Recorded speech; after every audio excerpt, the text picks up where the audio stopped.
Have you noticed that there is a somewhat peculiar behavior in society regarding helping others?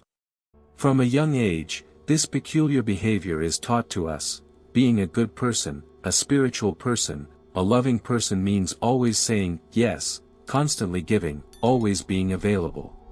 And if you wait, if you set boundaries, you feel as if something is wrong.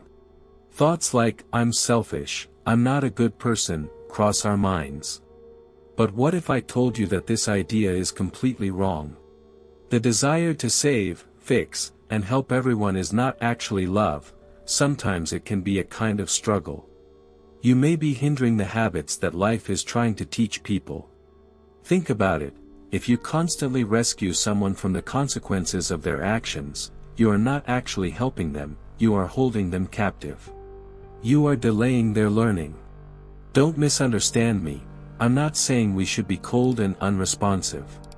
But what matters is how you help and on which person you expend your energy.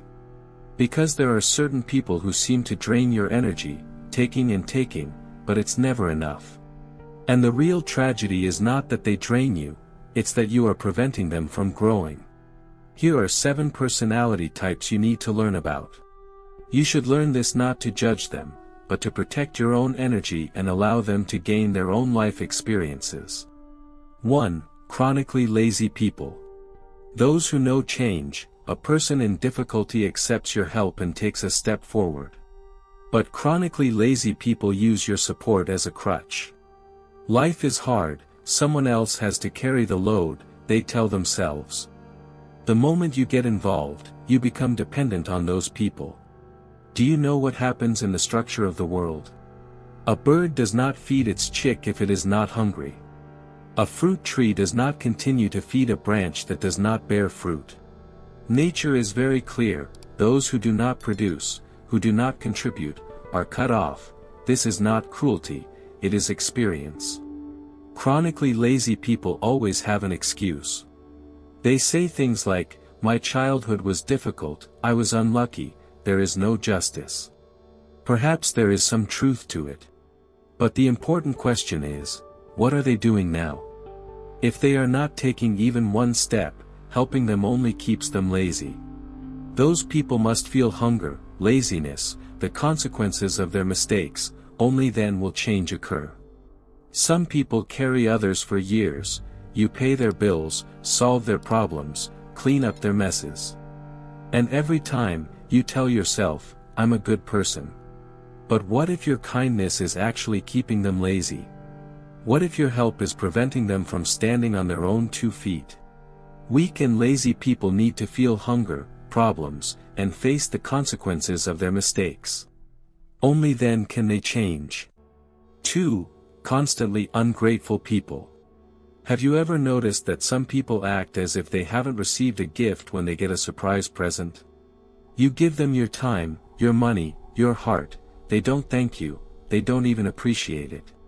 Gratitude is not just a nice gesture, it shows a person's connection to the world. A grateful person sees a gift or kindness not as a weakness, but as a gesture. Ungrateful people, on the other hand, think others owe them. They believe you helping them is their right, that they deserve more. And the more good you do, the more they want. I had a friend who paid the rent for a friend's flat for 7 months.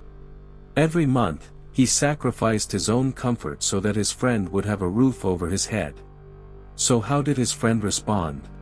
He complained and started making accusations. The flat is too small, the neighborhood isn't good, other people have better lives. He never once said thank you. When the support ended after 7 months, he felt betrayed and became angry. That's the personality of ungrateful people, they don't see the kindness, they only see you as an opportunity. 3. Angry people who constantly see themselves as right. Some people in life don't want your help, they wait for your approval. Whatever you say, they only feel the approval of, yes, I'm already right. If you show those people another perspective, they won't accept it. Angry people don't suffer from a lack of knowledge, they suffer from too much pride. They think they are already experienced in everything. If they admit their mistakes, their identity collapses. Therefore, they become defensive, argue, and refuse to accept. You cannot help such people, they must first become aware of their own character. 4. People who are habitually bad. Nowadays, some people know what they are doing and deliberately act badly. They lie, cheat, and harm others. If you help those people, you become an accomplice to their crimes. If you support them, they will abuse it even more. Therefore, being experienced sometimes means leaving them alone. 5. Incorrigible ignorant people. A lazy person is not necessarily unintelligent, it is someone who constantly makes the same mistake and refuses to take advice. You may want to help them, but such people can only learn from life itself. Constantly rescuing them prevents them from experiencing their mistakes. 6. Master Manipulators. These master manipulators are the most difficult. They do not make direct requests, they come with different stories and play you. They know human behavior and use your desire to help. When you help these people, you are actually feeding the game. When you least expect it, they will blame you and move on to a new target. 7. Unrepentant, rebellious people. They understand the truth but don't care. They have been taught, warned, and corrected. Even if you want to help such people, they won't change. Unless the desire to change comes from within them, your help will be in vain. So what should we do with all these people? Should we be cold and emotionless? No. First, we must learn to distinguish. We must see the difference between those who are struggling and those who are stuck, between those who seek help and those who merely want a free ride. True compassion sometimes means taking a step back and allowing people to face the consequences of their own choices. Difficulty and problems ultimately awaken people. When you help, you see growth. When you give energy to flawed people, you only exhaust yourself. Your energy matters, your time is limited. Be mindful of where and in whom you invest it. And let me add one more thing, setting boundaries does not mean ceasing to help. You can still help, but now you are helping appropriately and the right people. Wasting your energy benefits no one. Sometimes people may ask you, why aren't you helping, or get upset. At that moment, remember, helping those people is not punishing them, it is allowing them to find their own way. Often, the greatest love is to step back and watch. Because when a person experiences their own mistakes, that is when true learning begins. Remember, it's not your fault. Sometimes people get stuck in a rut, and no matter how much you try to help, the only way out is through their own efforts. You can only stand by and say, I know you can do this, but you have to do it yourself. Preserving your own energy is not selfish, it means being honest and realistic with yourself and others. Your energy rises and you become more productive when you can help others. But if you constantly expend energy on people who drain you, you wear yourself out and hinder their growth. Ultimately, showing love and support in a controlled, conscious, and mindful way is the most powerful.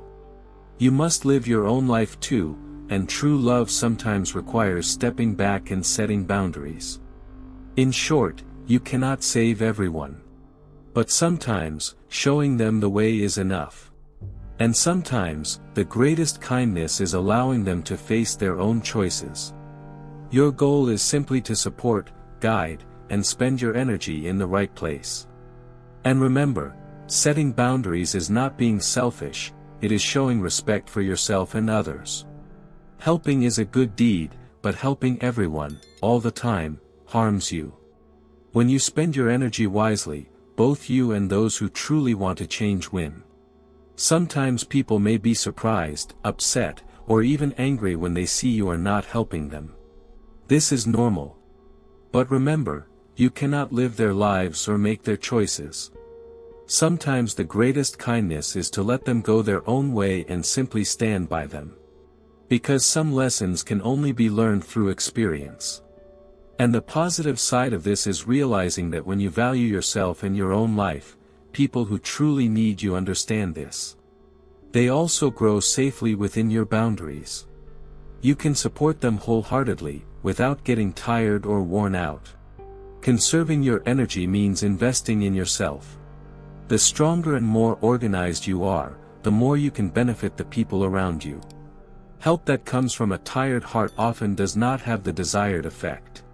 But when you use your energy and time wisely, people who truly need it grow, develop and learn to stand on their own 2 feet. Remember, you cannot save people, but you can show them the way. Your goal is simply to hold the light, show the way and use your energy wisely. True love sometimes means waiting, allowing, and setting boundaries. And this is the most sensible path for both you and them. Sometimes you will understand that not helping is also a form of love. Not helping those people is not abandoning them, rather, it is giving them space to discover their own actions. People only truly learn, grow, and develop when they face the consequences of their own choices. First and foremost, live your own life, love yourself, and protect your boundaries. The stronger you stand, the more confidently those around you will act. And remember, everyone must learn their own lessons. You can only be there for them, encourage them, and show them the right path. But you cannot change the outcome. This is for the true good of both you and them. Finally, keep this in mind, helping and making sacrifices are good things, but true compassion sometimes means stepping back, setting boundaries, and giving people space to find their own way. Hold the light, show the way, but allow everyone to take their own steps. Because the greatest beauty often lies in daring to confront them with their own choices.